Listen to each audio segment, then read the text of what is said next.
요즘 기억력은 괜찮은데 이상하게 결정하는 게 힘들어졌다고 느끼신 적 있으신가요? 말이 입에서 맴돌고 사소한 선택에도 한참을 고민하게 되고 익숙한 곳에서 잠깐 어디로 가야 하지? 멍해진 적은 없으신가요? 많은 분들이 이렇게 말합니다. 나이 들면 다 그런 거지. 그런데요, 이 변화가 치매의 아주 초기 신호일 수도 있다면 어떨까요? 오늘은 기억력 검사에서는 정상으로 나오지만 절대 그냥 넘기면 안 되는 초기 치매의 미묘한 징후들을 하나씩 쉽게 설명해 드리겠습니다. 대부분 치매라고 하면 가장 먼저 떠올리는 게 기억력 상실입니다. 하지만 신경과 전문의들은 입을 모아 이렇게 말합니다. 초기 치매는 기억력보다 먼저 태도와 사고방식의 변화로 시작되는 경우가 많다. 실제로 초기 치매 환자 중 상당수는 간단한 기억력 검사에서는 정상 판정을 받기도 합니다. 이 때문에 본인도 가족도 아직은 괜찮다고 판단해 진단 시기를 놓치는 경우가 적지 않습니다. 첫 번째 신호는 의외로 결정장애입니다. 평생 해오던 은행 업무, 공과금 처리, 서류 정리, 이런 일들은 큰 문제 없이 해냅니다. 그런데 문제는 선택해야 할 순간입니다. 점심 메뉴 하나 고르는데 한참. 중요한 결정을 미루고 또 미룸. 당신이 정해라는 말이 부쩍 늘어남. 이건 귀찮음이나 성격 문제가 아니라 뇌의 판단력과 실행 기능이 조금씩 약해지고 있다는 신호일 수 있습니다. 주변에서는 요즘 왜 이렇게 소극적이야? 나이 들더니 결정을 안 하네라고 쉽게 오해합니다. 두 번째는 언어 능력의 미묘한 변화입니다. 하고 싶은 말이 있는데 단어가 안 떠오른다. 질문을 받으면 핵심을 벗어난 대답을 한다. 대화 중간에 맥락을 놓친다. 그래서 어떤 일이 생길까요? 대화를 피하게 됩니다. 본인은 말하다가 틀릴까봐, 버벅거릴까봐 스스로 입을 닫게 됩니다.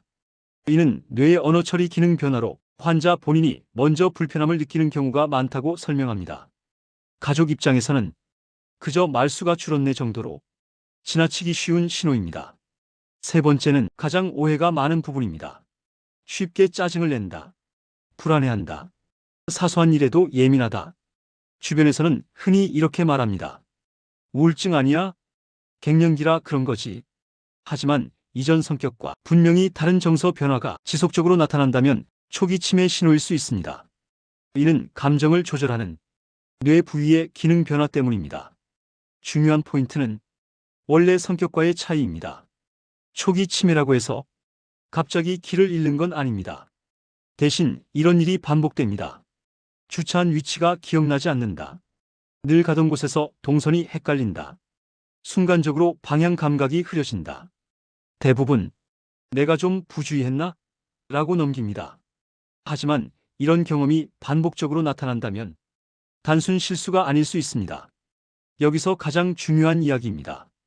기억력 검사에서 정상이 나왔다고 해서 초기 치매가 배제되는 건 아닙니다.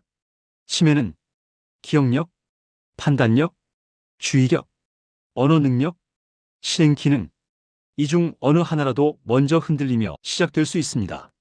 그래서 초기에는 MRI나 CT가 꼭 필요하지 않을 수도 있습니다. 중요한 건 증상, 인지 기능 평가 전문의 진료입니다. 치매는 조기에 발견할수록 진행 속도를 늦출 수 있고 일상생활을 오래 유지할 수 있으며 삶의 질이 크게 달라집니다. 치매는 기억을 잃고 난 뒤가 아니라 변화가 시작될 때가 가장 중요한 시기입니다. 기억력은 괜찮은데 예전과 다른 내가 느껴진다면 그건 그냥 나이 탓이 아닐 수 있습니다. 결정이 어려워지고 말수가 줄고 성격이 달라지고 공간 감각이 흔들린다면 그 변화는 몸이 보내는 중요한 신호일지도 모릅니다. 조금이라도 마음에 걸린다면 혼자 고민하지 마시고 신경과 전문의와 상담해 보세요. 조기 발견은 두려움을 키우는 게 아니라 삶을 지키는 선택입니다. 여러분이나 가족분 중에 오늘 이야기와 비슷한 변화가 느껴진 적 있으신가요? 경험이나 생각을 댓글로 나눠주세요.